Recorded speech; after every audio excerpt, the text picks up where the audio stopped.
cooking next is one of the country's most respected chefs. Her Italian restaurant Murano holds a coveted Michelin star. It's the brilliant Angela Hartnett. Straight on the go. Oh, You're sorry, cooking, yes. What are you making for us then? So today? we're making some fresh pasta, so 100 grams of flour to 1 whole egg, so 500 5 whole eggs, and with a lovely red mullet sauce. So if you don't mind filleting a bit. That's all right, OK. And we're going to put some fresh lemon in there, some chilli, some garlic, flat leaf parsley and basil. Sounds good, sounds good. Sounds good. So I'll start making the pasta. Right. And then we're ready, good to go. Because Leslie, you wanted to see how to make proper pasta, didn't you? Well, do you want to come up and have a look? Because that's the best way, I think, to see it, is actually... Oh, I'll just sit here on my own then. Yeah, you just see it, exactly. Norman, no mates over there. Talk amongst yourself, Lawrence. There you go. You won't have any trouble. Don't worry about it. OK, so we've made a little well. How many eggs? 2 eggs. So for every 100 grams of flour, 1 whole egg. And we've made a little well. And don't put all the eggs in at once, because if in case they're slightly too big or, you know, it makes it a bit too wet, it's better to have a little bit firmer. And then just start to bring it in slowly with a fork. And you can do this in a Robocoop Magimix, you know, with a dough hook and stuff. But I find it quite nice to make it by hand, you see. And then you can tell as well what the texture exactly, is. it's the feel of it, I think. With pasta, because James and I were talking about it earlier in you know, rehearsals and stuff. My grandmother always used to make it, and she'd make about 3 kilos of the stuff. And she would never weigh it. It was all all'occhio, as they say. Did you watch her? Yeah, I used to make it with her, and I go, stop, an attimo. And I said, let's weigh it, let's see what's happening, you know, because I wanted to know how, you know, Lawrence, I'll come over here and ingredients. give you a... I was just nodding off then. Keep quiet over there in the audience. I said, this is lovely, a masterclass. This is wonderful. You know, this is great. And now to the Leslie and Angela Hartnett show. Here on Saturday Kitchen Live. Len, how is your career going? You're ganging up on me today, don't you? It's all. James, you just want to sit down and rest. So, yeah, that's life, James, all right? I think Yeah, I'm getting old. I need to sit down and I rest. know you're Right. getting old. It's your birthday soon, mate. Yeah, That's so the dough now. we're going to make it very quickly. Normally, I would add all that flour in and all the egg, but because we're on time and schedule, we're going to need, and you need it, I daren't say like a bread dough because it's so different now, but just to basically push the pasta out and bring it back in so it's nice and smooth. So that sort of like almost tearing thing that happens, you don't need to worry about. Exactly, and it's mixing it. And what you want to have, if I've done it right, it's nice and smooth, you see, on the inside, so there's no flour mixed in, and it's all mixed in properly. Is this the type of dish that you do at the restaurant, then? Yeah, we do it. I mean, at Murano, we make about 5 kilos a day. There's 2 guys. Adam's the guy at the moment on the pasta, who does a fantastic job. So he's our man there. And he, and at the moment, bizarrely enough, we do it with razor clams, Leslie. Who's on filleting fish? Because I want to give him a big shout-out as well, because this is a pain, isn't it?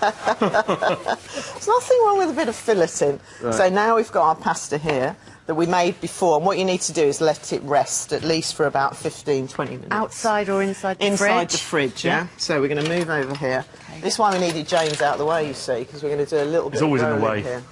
Where's my excess flour? Oh, here. So a little bit of flour on there. Fish is there. There, and we're going to go through the machine. Sorry, I'll grab this and move over there. If you don't mind, James. So if you could now do, James... Yes?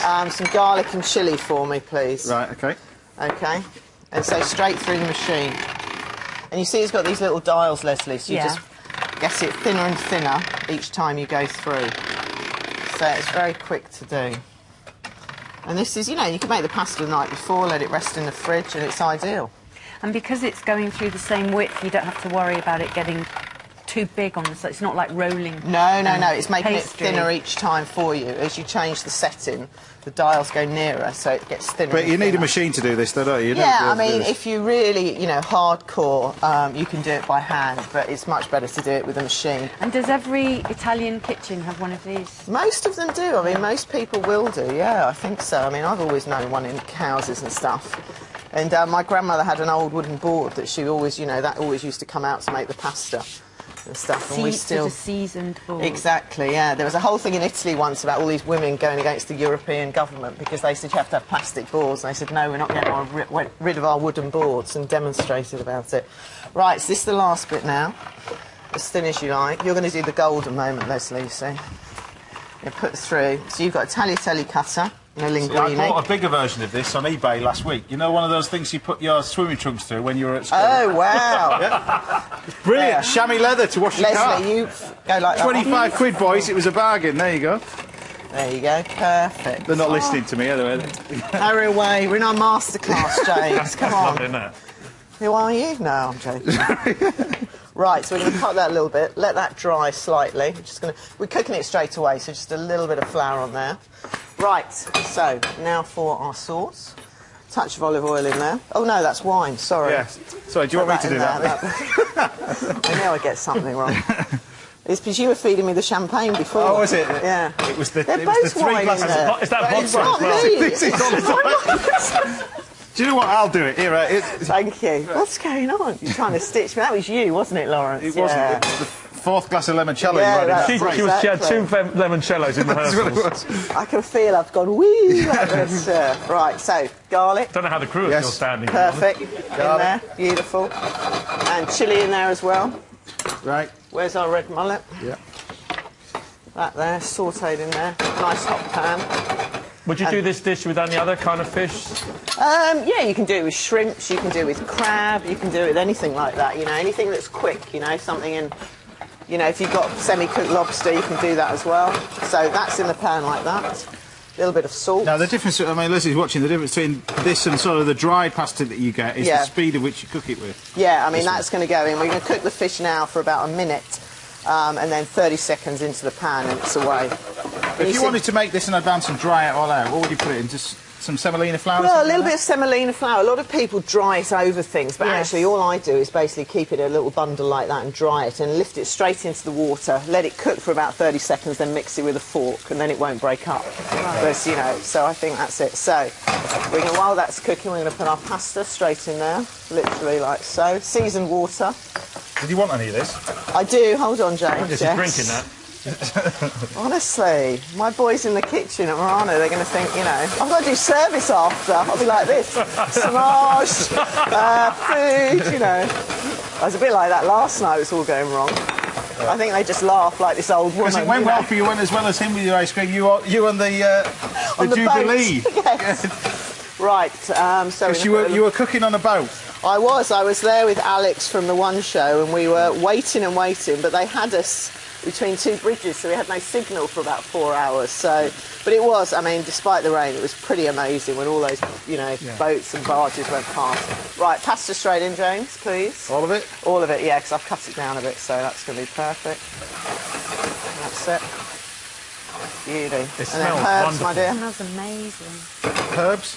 Please, yeah. A little bit of salt there. A little bit of pepper. If she drops this, it's all going to go horribly wrong. That's it. Beauty. And then, opla. And then straight into. And this is really like, I mean, that's the beauty of Italian Leslie's food. ready with a knife and fork. Yes, she's there. There you go. There So you tell go. us what that is again. So that is roasted red mullet with garlic, chilli, fresh linguine, basil and parsley. That's fantastic. Thank you.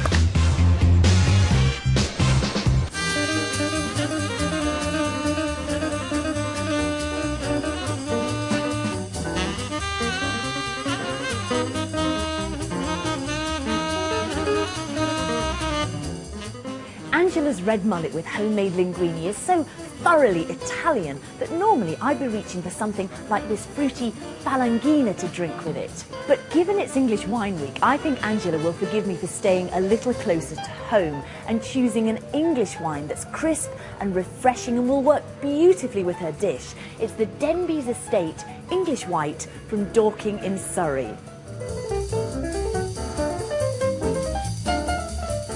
Although the amount of wine we produce in the UK is still tiny compared to other well-established wine-producing nations, we now have more land dedicated to wine grapes than ever before. Even the Queen is getting in on the act. She recently had a vineyard planted in Windsor Great Park, and if it's good enough for Her Majesty, then it's certainly good enough for us. That smells like red apples and freshly squeezed lemon juice.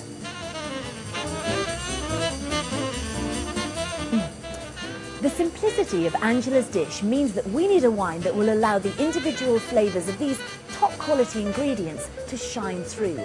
And this wine is certainly light and delicate enough not to overpower the mullet. The sweetness of fruit will balance the heat of the chilli, and the underlying floral and herbal notes will pick up on the basil, the parsley and the lemon. So Angela, here's a drop of England's finest for your lovely linguine.